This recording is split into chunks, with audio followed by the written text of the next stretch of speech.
Prime Minister Julia Gillard, Premier Brumby, Minister Carr, Chancellor Alex Chernov, members of Council, members of the university community, distinguished guests from IBM, it's a great pleasure to welcome you here. My name is Glenn Davis, and as the Vice-Chancellor of the University of Melbourne, I'd like to acknowledge that we meet on the traditional lands of the Wurundjeri people of the Kulin Nations and say just how delighted we are to be hosting this morning's event. It's particularly, of course, a pleasure to welcome back Prime Minister Julia Gillard, along with her colleagues, and in acknowledging her and Premier Brumby and Minister Kim Carr, I'll skip over the fact that all three are extraordinarily distinguished graduates of this institution and are doing a fine job. I'm keen too to acknowledge Dr. Robert Morris, the Vice President of IBM Research in New York, who's flown from New York for this morning's event. Dr.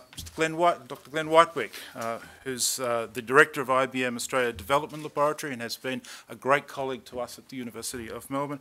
And we will shortly welcome also Mr. Glenn Boreham, the General Manager of IBM, as soon as he is able to get here.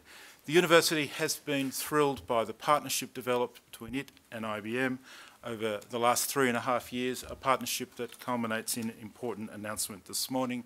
It has only been made possible by the strong support and the unmoving support of both the state and Commonwealth Government. We are deeply appreciative. You'll hear more about that during the course of this morning, but with great pleasure I'm going to ask Dr. Glenn Whitewick to introduce each speaker. Glenn.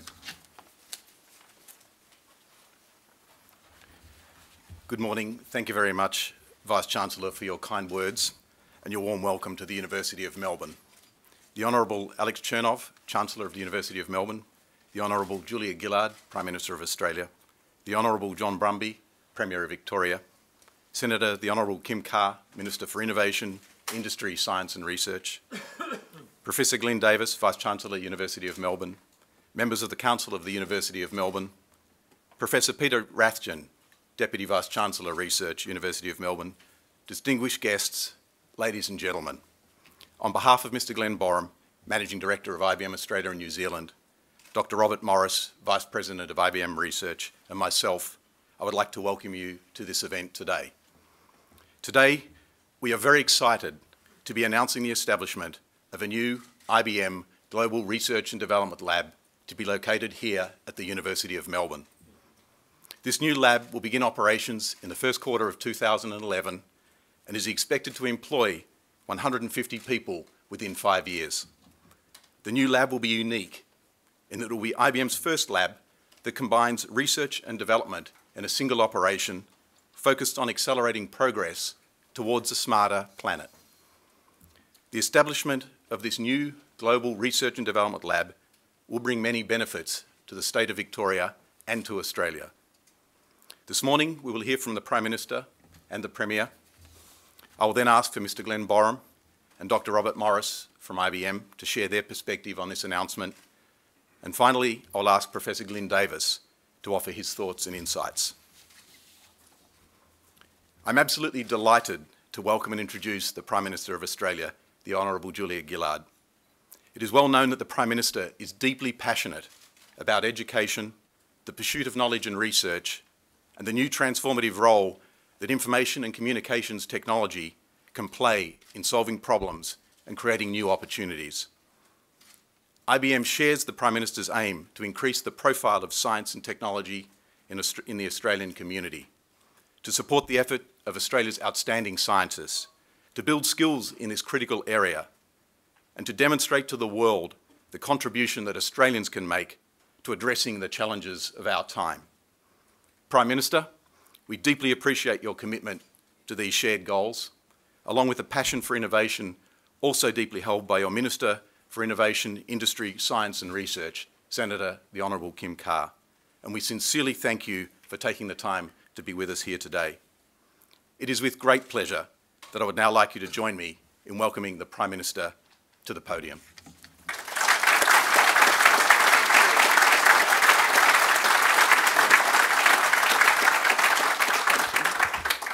thank you very much for that introduction and that welcome. And Glenn, thank you for having us here at the University of Melbourne. Though I'm not sure on the day I left, people would have said that I had a distinguished track record here, but obviously the benefit of a few years remove has given me that. And I was joking with John Brumby as we came up in the lift. I didn't study in this wonderfully glamorous law school. I studied in the old law school with, you know, the dust and no air conditioning and people who told you to be quiet in the library and all of those things you don't have to worry about in the modern age. So it's great to be here. And of course it's great to be here with the Premier of Victoria and with my ministerial colleague Kim Carr. And we are here for a very important announcement. And it is great news that here we are today celebrating the fact that Victoria, Australia, this university has secured an IBM Global Research and Development Laboratory. And I think that is something that is going to make a huge difference for this state, for this nation, and for this institution.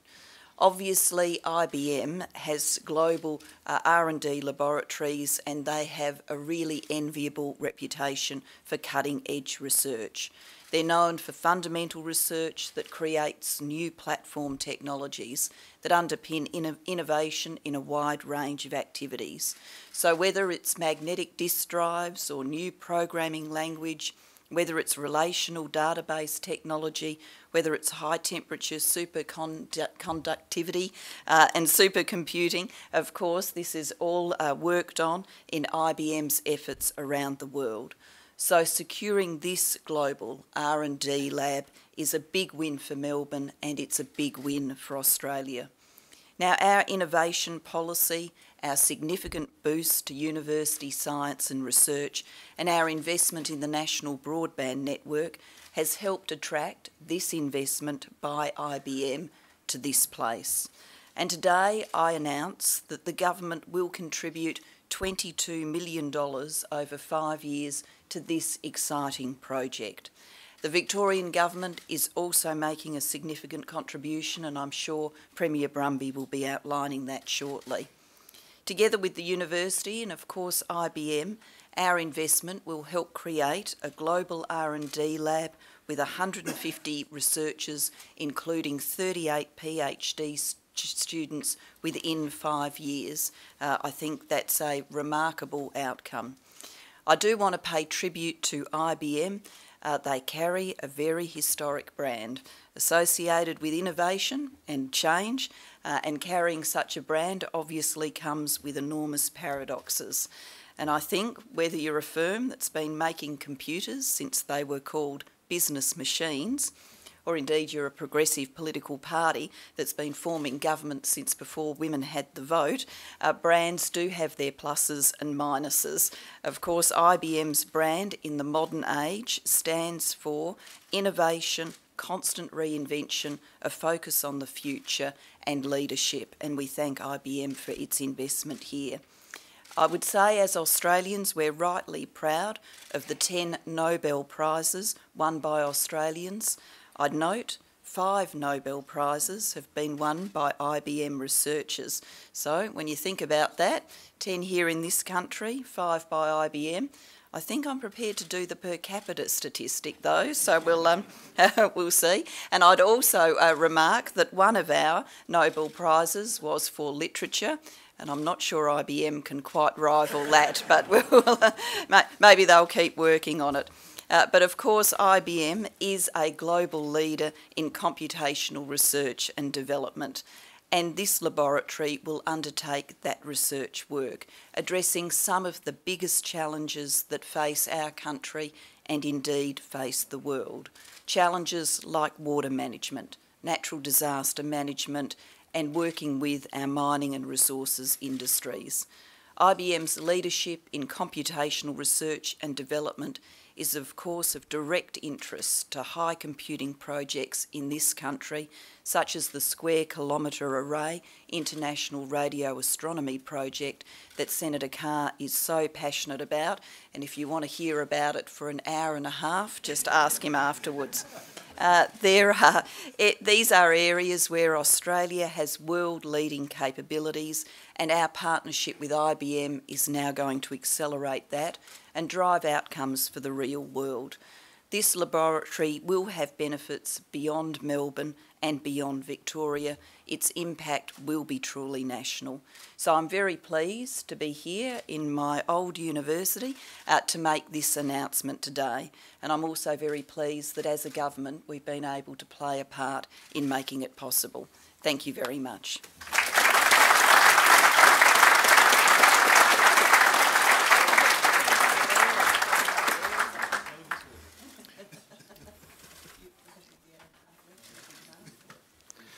Thank you, Prime Minister, for your government's wonderful support of this initiative. I think I figure out how we can deal with the Nobel Prize issue. We just need to win a Nobel Prize for one of our researchers in our global R&D lab here in Australia, and we can both benefit from it. I would now like to introduce the Premier of Victoria, the Honourable John Brumby. Innovation and ICT have in many ways been the hallmark of Premier Brumby's leadership, transforming Victoria into Australia's leading centre for ICT, biotechnology and medical research. Today's announcement confirms Victoria's global leadership in this area. Please join me in welcoming the Premier of Victoria, the Honourable John Brumby.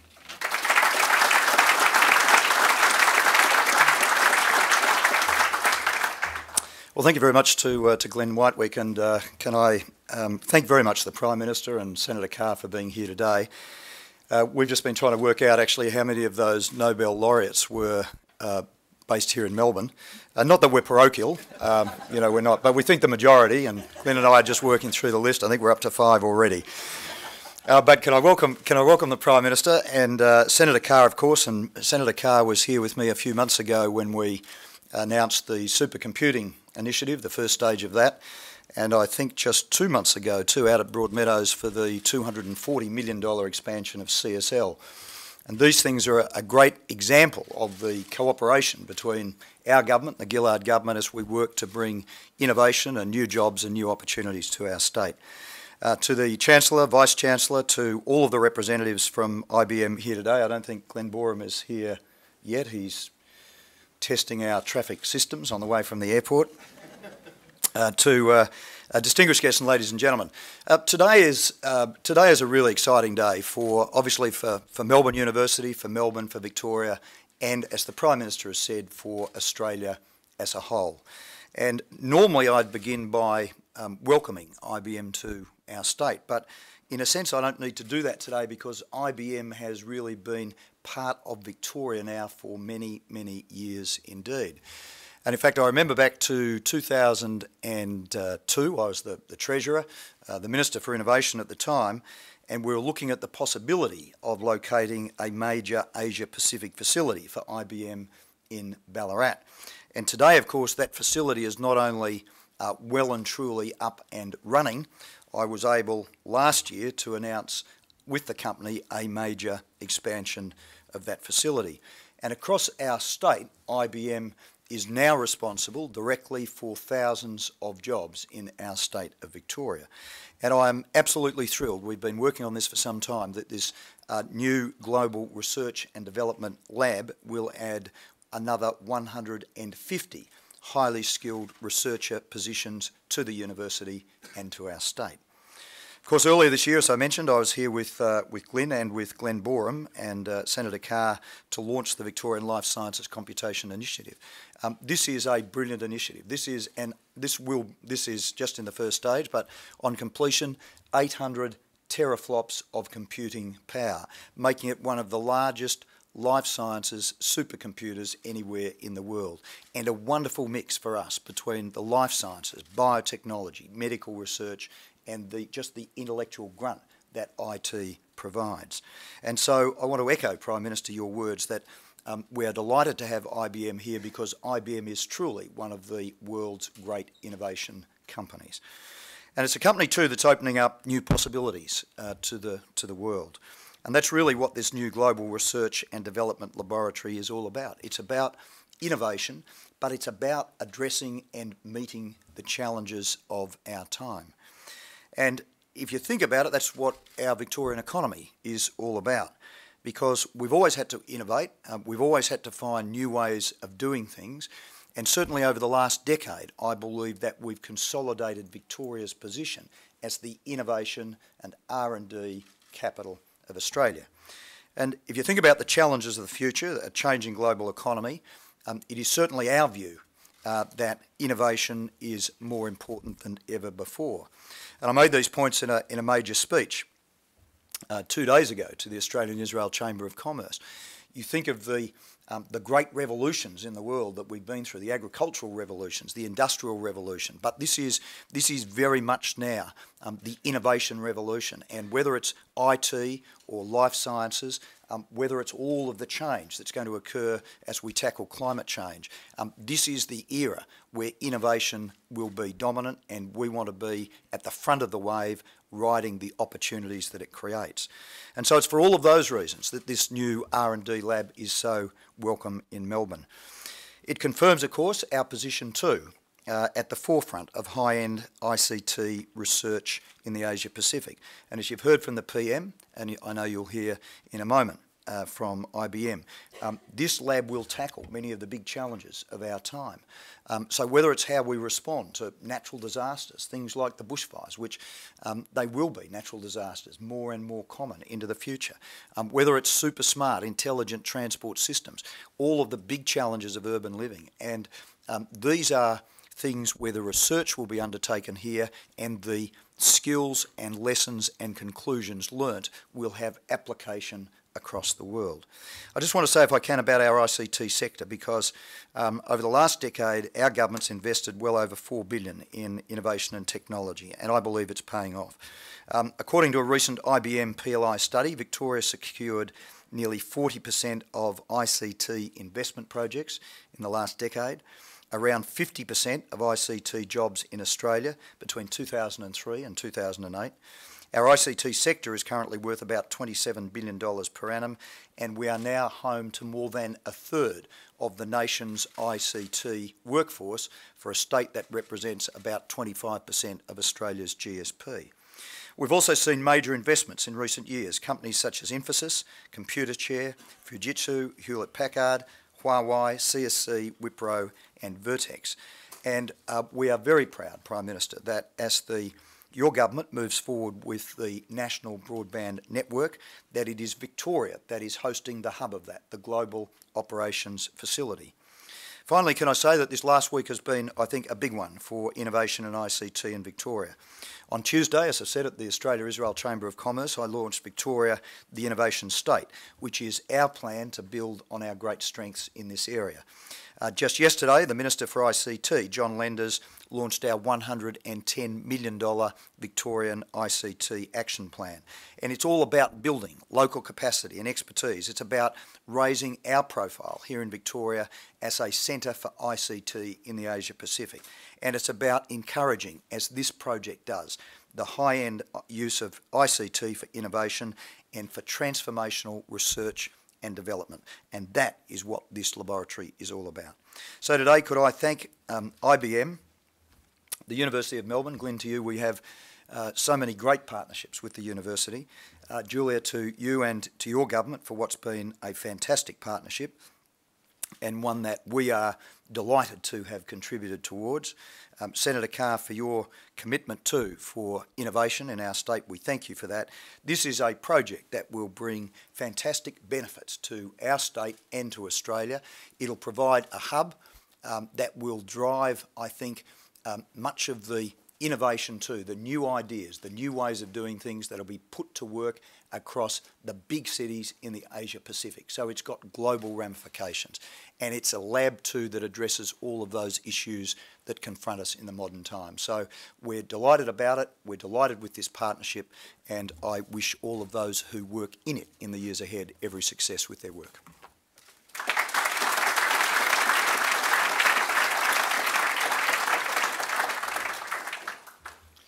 Thank you, Premier, for your insight and for your government's critical support of this initiative. I'd now like to introduce Mr. Glenn Boreham, the Managing Director of IBM Australia and New Zealand. When you see Glenn, you might think he's a little casual because he's not wearing a tie today. And initially I thought this is because he's looking for a new job as a lab researcher in our new lab. But in fact, Glenn underwent some surgery on Monday on his neck. And I'm sure that he's ignored the doctor's orders to be here today. He got an early flight, and as luck would have it, the aeroplane aborted the takeoff out of Sydney. But he's made it here, and so I'm delighted to please join you. If you'd please join me in welcoming Mr. Glenn Boreham.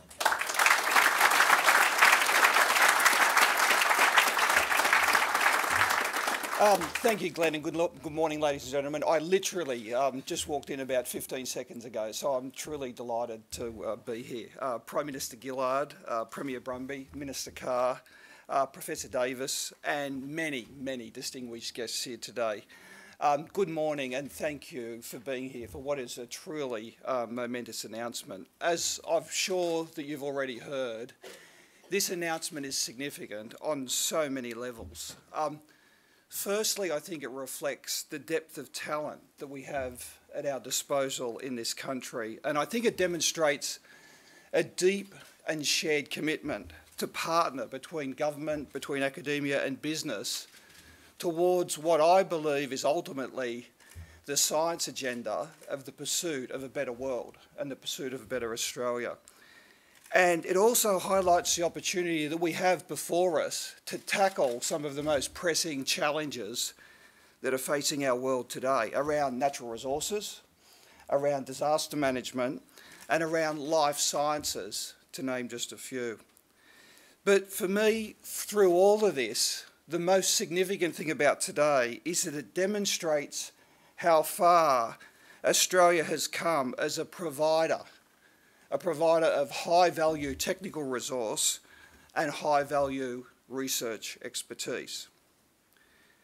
IBM actually invests more than any other like company in the world in research and development. It's some $6 billion a year.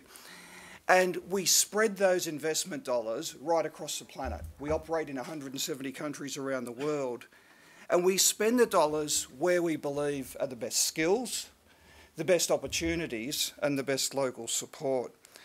And I'm delighted to say that over the last decade, Australia has become an increasingly important and an increasingly growing destination for IBM's research and development investment.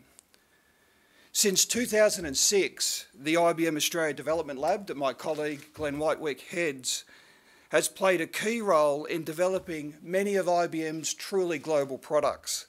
Today we have skilled software engineers spread in 9 locations throughout the country, and they work closely on a round-the-clock basis with research and development teams right around the world.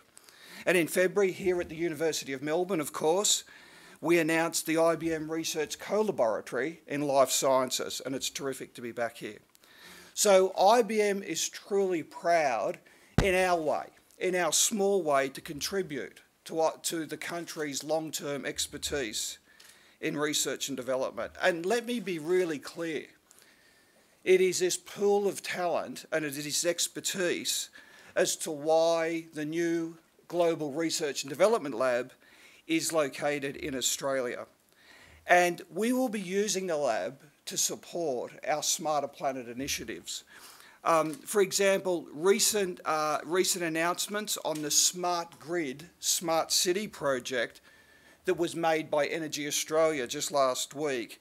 This is a project that will showcase smart grid electricity across 5 regions, in the Hunter Valley, in New South Wales and in Sydney, and it will deliver smarter, greener and more efficient energy here in Australia. And with Queensland Motorways up north, who won significant international recognition just last month for its implementation of free-flow tolling, delivering significant benefits to the community: improved travel time, improved traffic flow, less congestion. Now, these are just 2 current and practical examples of how this Global Research Lab will be an important contributor to a better Australia. I want to stress that delivering these types of real solutions is without question further enhanced by Australia rolling out a ubiquitous high-speed broadband network. This will underpin our ability to deliver solutions that will be available in regional and rural Australia in the remote parts of our country. And then I would like to take the opportunity to specifically acknowledge and thank 3 distinct groups of people who have been instrumental in making today happen. The first group is a broad church. It is the broad Australian research community whose skills have attracted this lab to Australia. I want to particularly call out our partner, the University of Melbourne, and its leadership, Glenn and Peter, with whom we've developed a very strong and a very collaborative partnership. Secondly, I want to thank the relevant governments. I've said before, when we opened the co-laboratory, that the Victorian government, led by Premier Brumby, is clearly the leading state in our country in support of technology and innovation. I also want to sincerely thank the federal government, led by Prime Minister Gillard and supported very well by Senators Carr and Conroy, whose innovation agenda and digital economy strategy have created the environment which is attracting investments, such as the one that we're announcing today. And then finally, I would like to thank my many thousands of colleagues in IBM Australia, whose dedication and talent and skill is one of also the reasons that we're here today. IBM has been part of Australia since 1932, and I truly believe, and one of the reasons I especially wanted to be here, was I actually believe in our 78 years in this country, today is the most significant day and the most significant announcement that we have made. And I really look forward to many groundbreaking discoveries, new innovation, new ideas, a better Australia coming out of this Global Research and Development Lab. So thank you very much. Glenn.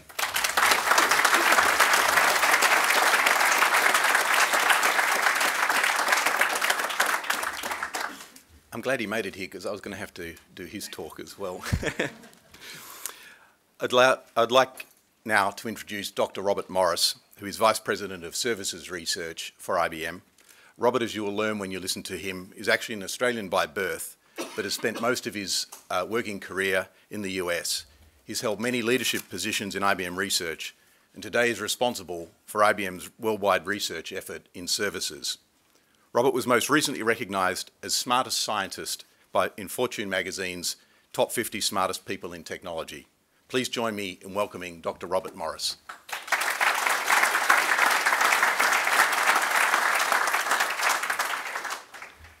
Well, Prime Minister Gillard and Premier Brumby, Minister Carr and all my colleagues at the University of Melbourne, I'm just delighted to be here today to be part of the announcement of this IBM Global Research and Development Lab focused on accelerating progress towards a smarter planet.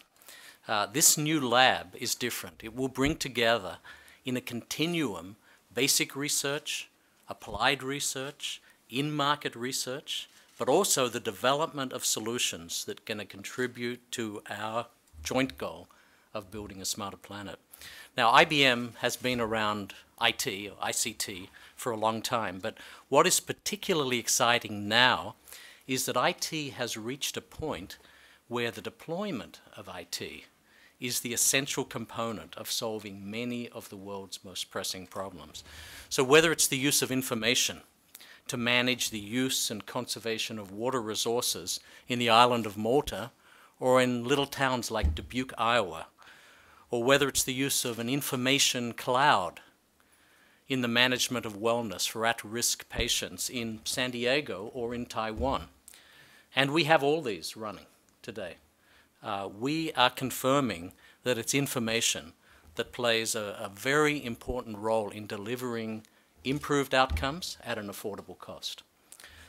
So this new lab is going to work very, very closely with Australian scientists and engineers throughout academia, government, and industries to extend our global footprint, to extend IBM's global footprint and further the impact of the strategy that we've called our Smarter Planet strategy.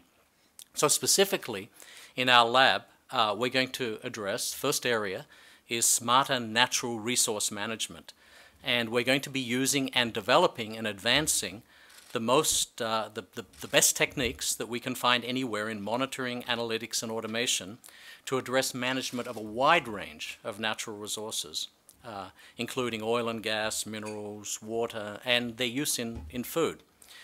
And ranging from the sourcing of these materials all the way through to making sure that they're used well and that they help to create livable cities. The second area is in the area of smarter natural disaster management. And there are many new and interesting techniques emerging in the science and technology communities around real-time stream processing. Someone mentioned database and data management earlier, but the whole field is being revolutionized by the need to process and understand data in flight as opposed to data at rest. And we're going to be applying these techniques together with techniques like weather modeling, traffic analysis, mobility analytics, to assist in disasters, to assist in evacuation, communications, and emergency response. The third area, and in the third area we've actually already begun the scientific research work in the Victorian Computational Life Sciences Initiative. The third area is in life sciences and healthcare, an incredibly important area where we know that using information we can both decrease costs and improve outcomes simultaneously. We know that we can do much better than we've been doing in healthcare and life sciences, and we look forward to working with scientists in that area and in fact deploying those to the benefit of Australians and the world. So you can see why I'm so excited that we've decided to work in Australia with some of the best and most innovative minds in science and technology, and most importantly to deploy the results to address critical needs that affect us all. And I can speak for all the scientists and engineers in IBM when I say that we are just delighted to join you in that mission. So thank you.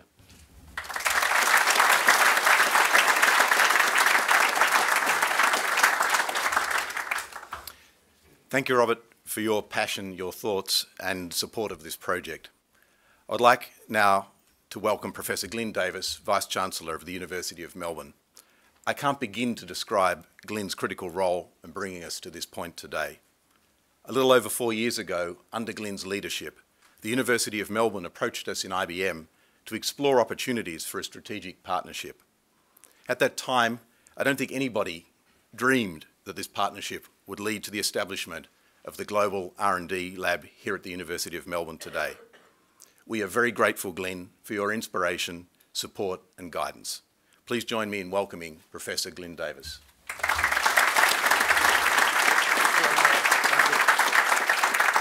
Glenn, thank you. I want to thank each of our speakers. It's just marvellous to hear such important voices on the centrality of science and technology and research. We don't hear this often enough, so it's a delight to hear people committed and seeing what it makes possible. As we move to close, I just want to say a few words on behalf of the university. Like the state and Commonwealth government, like IBM, this is a university that values its opportunity to contribute to the pressing challenges of our time. And we do so through our academics, brilliant people, innovative, committed to making a difference, thoroughly dedicated. And it's their work and their commitment to training the next generation of students that means we can have optimism about our capacity to tackle the pressing challenges. Seeing our state and national leaders here this morning prompts us to remember again that universities are vital for nations around the world. They make a huge difference to our capacity to understand the world, to train the next generation of professionals, to ensure that research and innovation are at the forefront of what happens. It's a matter of pride for universities that at the start of the 21st century, after centuries and centuries of their own traditions and contributions, the work done here remains so important for what we want to do as a nation.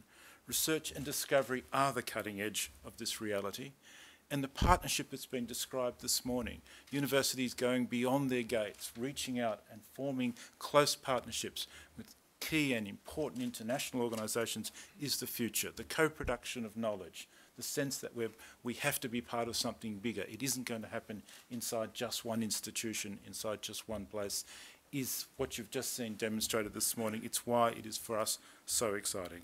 So may I thank our partners, IBM, the Commonwealth Government, the state government, and the people around us, who are the people who've made this possible, who will make this lab one of the great labs of the world, who will ensure that what we do here matters, and who will take it back out into the world, as Robert's just said.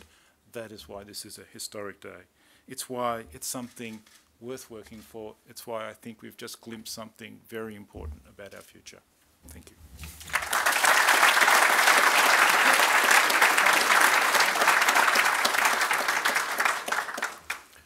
Thank you, Glenn, for your perspective on this announcement and for the incredible support that you and your university have shown to us in IBM. A project of this nature inevitably involves contributions from a very large number of people, and I'd like briefly to acknowledge a few of those people now. First, Randall Straw from the Victorian Government, Department of Innovation, Industry and Regional Development, and Mike Lawson from the Commonwealth Department of Innovation, Industry, Science and Research, both of whom went well beyond the call of duty to make this project a reality. Their professionalism and integrity is unsurpassed. Thank you, Randall, and thank you, Mike. Similarly, we would not be here without the passion, commitment and support of Professor Peter Rathjen and Ms. Winsome McCackey from the University of Melbourne. I'd like to also thank and acknowledge Drs. Tilak Agarwal and Catherine Fraze from IBM Research. Catherine actually is in Beijing this morning and she's watching this hopefully live streaming. Hi, Catherine.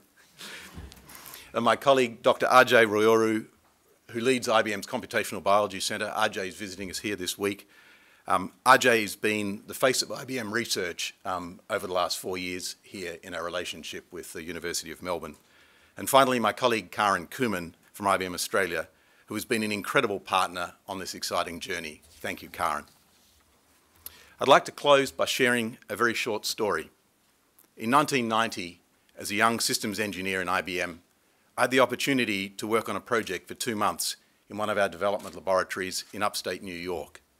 While I was there, I was very fortunate to be invited to meet an Australian physicist who was working at the time as an IBM research staff member at our TJ Watson research labs in New York.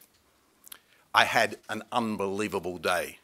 I met with some of the pioneers of our IT industry, scientists whose breakthroughs had literally changed the world.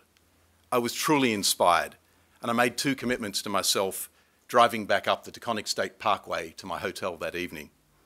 First, I decided that my career was going to be deeply technical, and I wanted to work in our R&D organisation. And the second commitment was really a question. Why didn't we have an IBM research and development capability in Australia?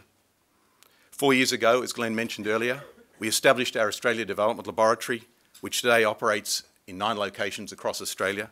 And today we've announced the establishment of the IBM Global R&D Lab here in Melbourne. I'm proud to be part of the team that has made this happen. And I truly hope that when my son and daughters are 22 years old, they too can find the same inspiration in the lab here in Melbourne that I did in New York 20 years ago. Thank you all for attending this momentous day. I look forward to working with you on the hugely exciting opportunities ahead of us. That concludes the formal proceedings. I'd like to thank again the Prime Minister and Premier Brumby and Minister Kim Carr. The Prime Minister and the Premier now need to depart to address the media shortly.